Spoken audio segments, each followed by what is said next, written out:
What is up, you guys? We are here for our weekly anchor message. It's Monday night when I'm filming this. I just got in from work and watered the garden, and I'm to put on a cloak of protection from the ferocious mosquitoes. They've been chewing me to pieces, and I'm just covered in itchy welts everywhere. So that went well. I survived the garden. Let's see. It's been a really good day. I just have to have a moment to report good news and just gratitude.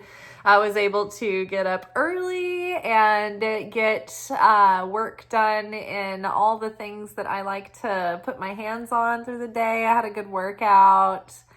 I managed to squeeze in another extra little task before I left for work. And then I was at work early and I was able to do another little thing in my notes app, as I parked and got to work. So got to work, had a great shift. It was a private party with two families coming together, with a couple gonna get married. And so it was one of those things, and they were nice people and they were easy, and it was a private party, and yeah. So that was nice. And so I watered the garden and didn't get any bites because I thought about putting on a sweater, and that was genius. So great. Glory be to God. It's been a good day. All right, well, let's get into the reading. So on Monday, we get our anchor message for the week, and this basically gives us the spiritual themes and assignments that are going to be on our plate and what we'll be working with. It's funny that I just brought that up, the gratitude, what did I say? I don't know. Glory be to God or something of that nature, because the weekly Torah portion, both yesterday and today, they talked about the power of saying thank you to the Creator and the infusion of light that puts in any thing that we partake of.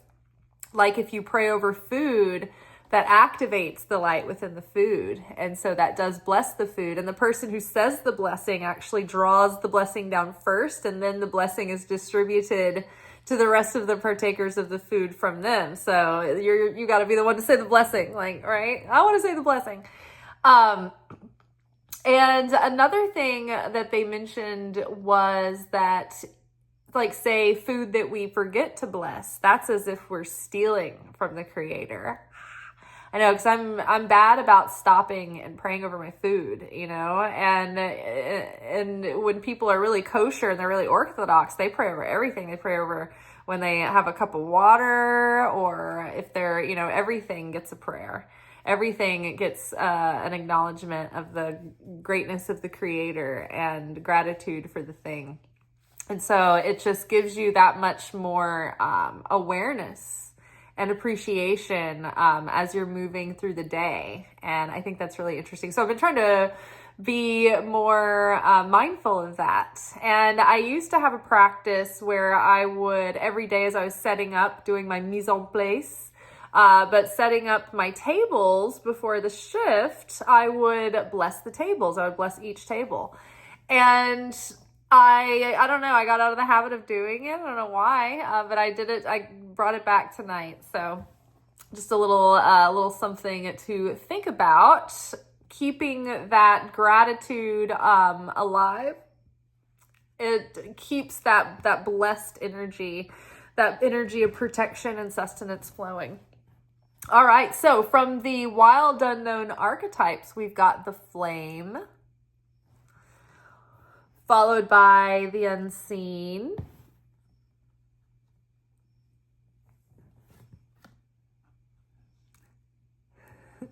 followed by the village,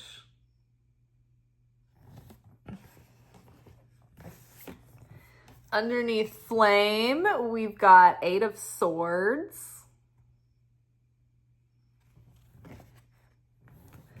underneath unseen, we have 9 of Wands,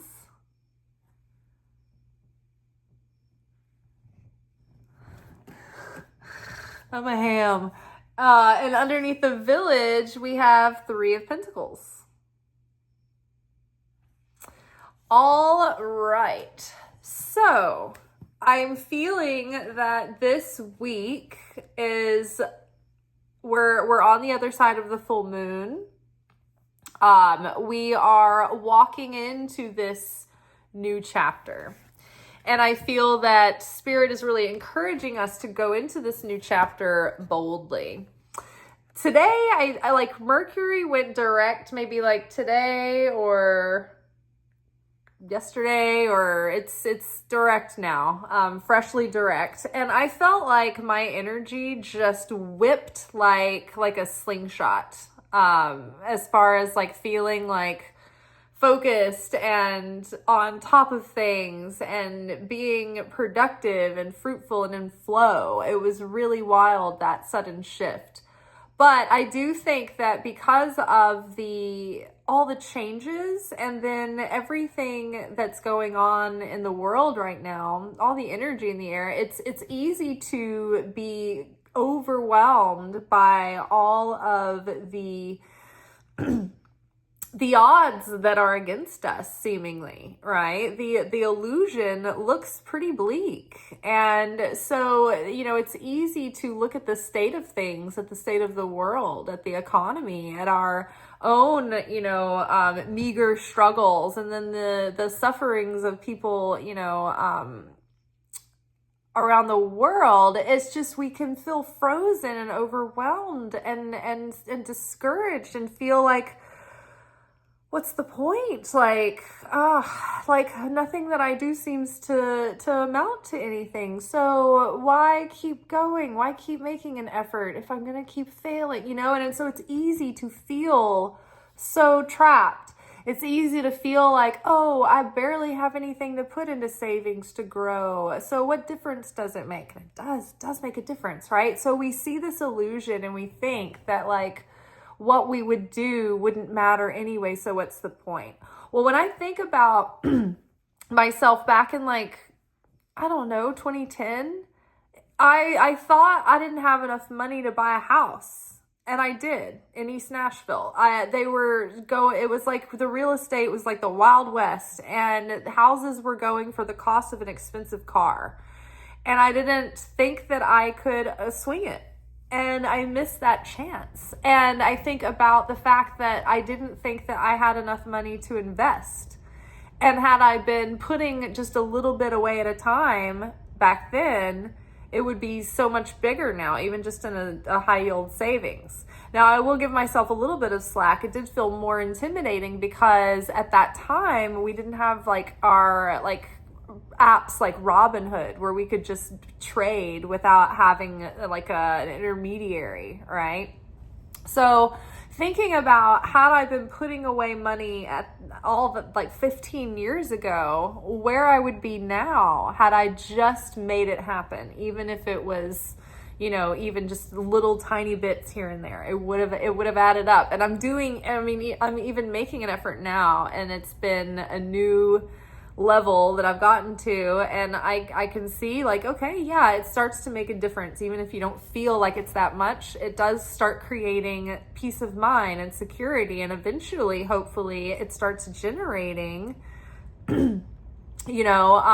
passive support for the future, right? So we need to, and so when we feel this level of despair or despondency or overwhelm, or oh, it's all too much, so I can't make a move, I'm trapped, I have no other option, right? This is the vibe of this card. It's downtrodden and distracted with our own experience and only our experience, and we're not seeing anything else around us, and we don't have perspective, and so we don't see the solutions, and we don't see that things aren't maybe we're not as bad off as we think, right? It's not like this cage is locked. This character can just get up and walk out anytime they're ready. Now, when we're in this state, it puts out our flame, right? Even just the nervousness and the cortisol. I was watching a video today, and this girl was talking about why people seem to glow up after breakups and divorces. And this is what I've been talking about on this channel for a while now when I talk about my sudden weight loss. It was like when I was at the end of my last relationship, I was like over 50 pounds overweight.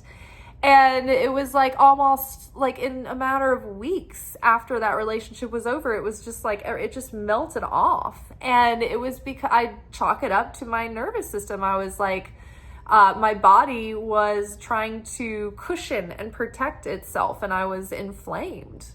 It was mostly inflammation. So my body didn't feel the need to protect itself anymore.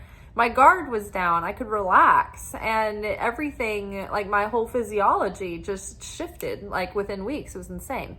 So she was basically saying the same thing. She was like, it's because of the cortisol, and we let someone suck the life out of us, right? And so then once it's over, the hormone spikes settle down. Our nervous system can find regulation. We start to feel safe again. And then we start to nurture ourselves, right? We're not giving all our energy and the life isn't being sucked out of us by somebody else, right? So like in a negative, toxic situation, not in a nice, healthy situation, of course. So when we are in this place of feeling trapped, of feeling downtrodden, of feeling like our back's against the wall, feeling like we're in a dog-eat-dog world, it's like it puts out our spark, it puts out our flame. And so this card, the flame, it represents that light inside of us, that spark that is like our passion, our enthusiasm, our ability to get excited and have wonder and have joy and have curiosity and be whimsical and playful. It's that light within, the people that you see. You know it when it's gone, and you know the people who are full of it, right? So this light, it's like a little candle, and it's very delicate, and it's just this vulnerable, exposed little flickering flame, our little eternal flame within. And we have to shield that. We have to cup that. We have to keep it safe so that it doesn't get put out. And so this is our ability to feel like we have something to offer, and that the hope that life still has, adventures and good things to offer us. It's not over yet. Was it in our full moon reading that in the perspective of party's over, the perspective that's affecting us right now position, the card was party's over, and it was like the interpretation was, don't feel like all the fun's over. It's just getting started. It's just that we're in a transition between stories, right? So we're out of the last thing, but we're not quite into the next thing yet. And so we're in a transitional phase. This is just a weird moment in between timelines, but we have a call to adventure. So it's important to get our flame going and not feel like we're trapped and not feel like we don't have any options, because we do have options. And we're about to be invited out into all of these options, because we've got the village. I know I'm skipping ahead, but just keep that in mind, because the village immediately brings to mind the hero's journey. The hero receives a call to adventure. The hero is safe within the village. The hero is in all that the hero's known up until now, right? The hero is safe within the community, safe within the comfort zone, safe within the accepted realm of consciousness and thinking, safe within the norms, safe within the community, fitting in, right? But then the call to adventure tempts the hero, or by necessity even, creates a reason for the hero to have to go out beyond the village into the unknown on their own and go on a quest.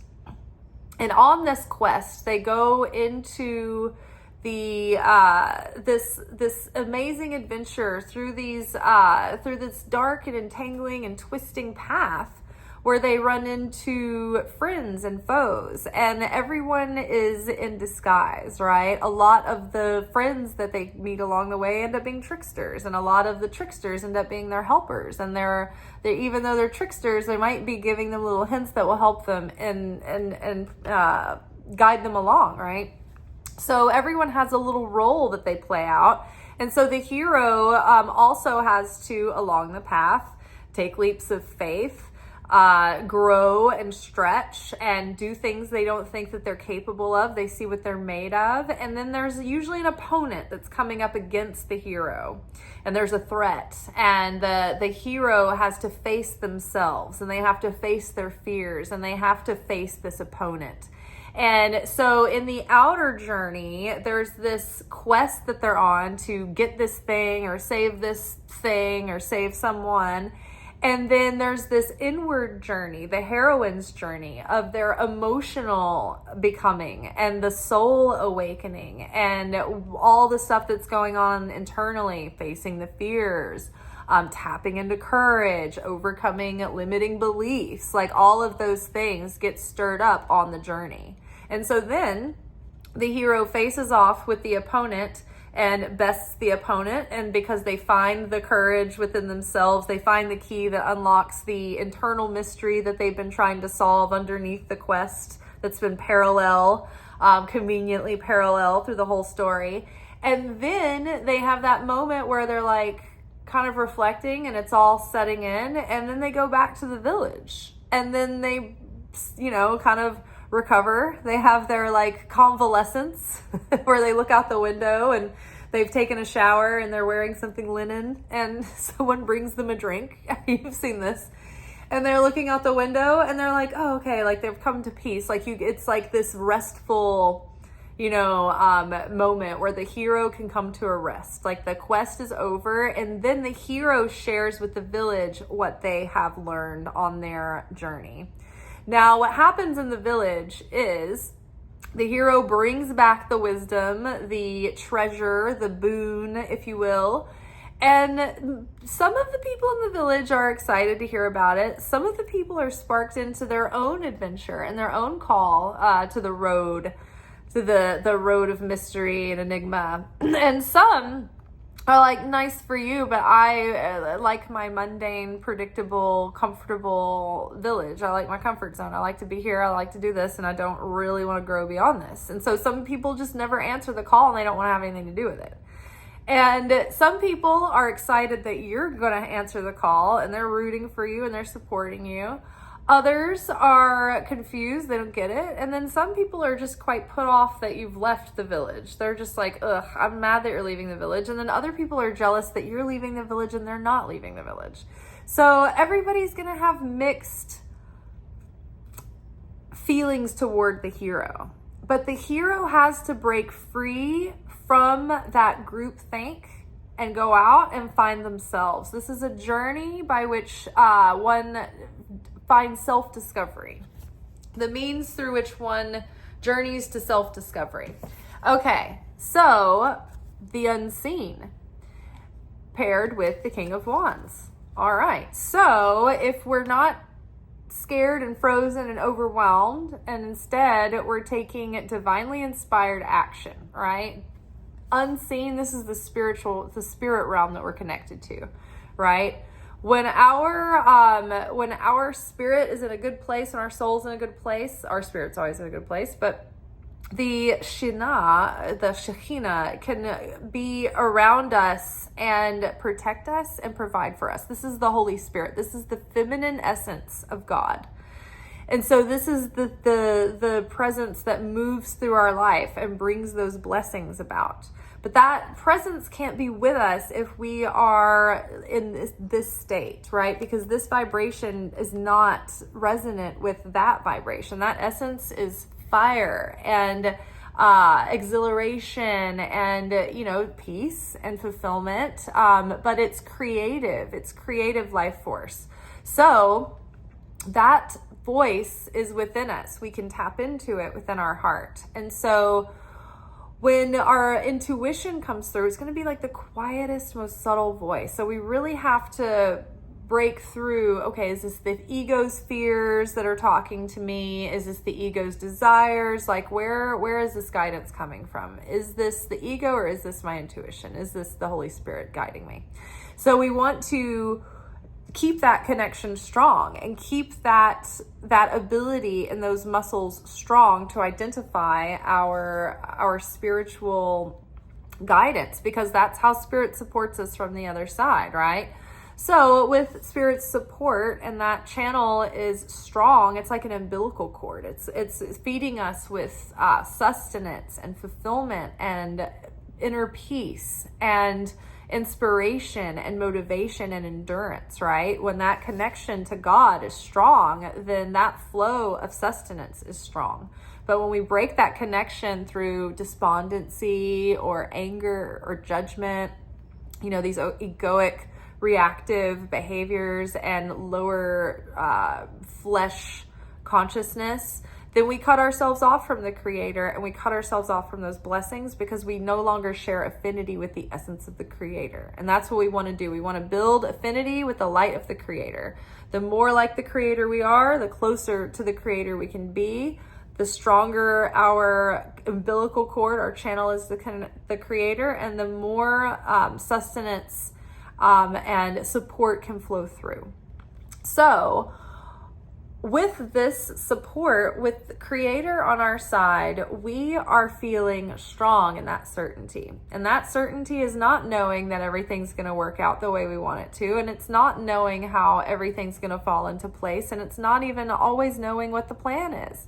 Sometimes many times, and more often than not, it's being in the midst of the dark and still having the ownership and authority within yourself to take the bull by the horns and beat your effing drum and march on like full of fire and fervor. And I don't mean to sound like the like a tyrant speech right now. I just realized I was like using these words that sounded so like a tyrant. But you know what I mean? Like feeling passionate, feeling confident in your mission, going forward, like declaring the good news. Like we have to be fired up. We talk about it on this channel. In order to align with your desire, to put a clear signal out, to really have a magnet to draw it in, it comes from that desire. Just having like going through the motions and like not having any feeling and being kind of like on autopilot or like robotic, it doesn't put any magic in what you're doing. There's no miracle juice in it. These are dead works. It's just like the act is done, but there's no magnetism. It's the presence.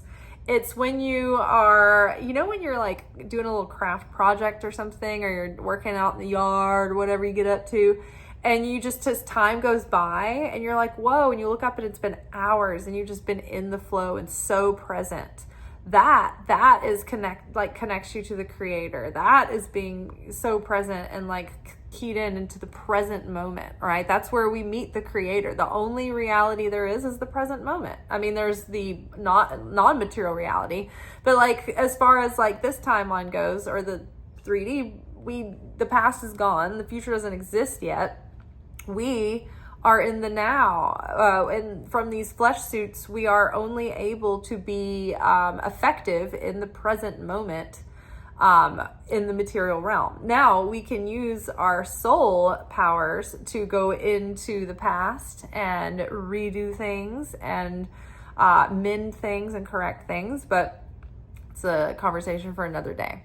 So our connection with the Creator gives us that confidence and certainty and that faith to keep going. It gives us that endurance. It gives us that motivation, because without it, without that confidence and that connection with the Creator, we always end up back in this place. Dips, highs, lows, manic, depressive, feeling inspired, not inspired at all, feeling clear, focused, to have a plan. I don't know what's going on. I'm in a fog. I'm lost. Back and forth, back and forth, back and forth. Strong connection, Energizer Bunny. All right. And which brings us back to the idea of the village. So we've got to be confident in our God-led mission, right? Because we're being called to show up for our soul purpose, our gifts, our particular unique gifts that we are given to share with the world The world definitely needs us right now. So we have to get our authority and get our validation and our permission from Creator, and not look to anybody else for approval or permission, because people in the village are not going to understand your gifts. For instance, I am a person of intuition. I'm a mystic. I don't like to throw the word prophet around, but you could kind of say that like in a Khalil Gibran sort of way. But it's like people in my own family, it's harder to get them to listen and really key into what I'm saying, because they have they can't see through me, right? Same for the people in your immediate like family, friend circle, sometimes community, aunts, uncles, or whatever. The people in your life that are the most mouthy about what you're doing, and they have the biggest opinions, and they want you to like make them happy. They don't understand your soul mission. They don't understand why you're not really into what you studied in school and you want to take your career in a new direction, right? They don't get your guidance from spirit. You know, they're still, their mindset is stuck in the village, right? Their income is set to what is normal in the village. They are like, they have not been expanded. Their horizons have not been expanded. What they can believe is possible has not been expanded. Whether or not you're doing something spiritual that's like weird that people don't get, or maybe you're an entrepreneur and people don't understand what you're doing, or why you have to spend so much time working on your business and you can't do the things that they do. Like, you know, like people that are in the level of normal, going through the life, but maybe not on this path, they're not always going to get it when you have to go after your purpose. Spirit doesn't always look logical or make sense. And so in order to be obedient to that voice, sometimes you have to be willing to march to the beat of your own drum and look silly to the village, right?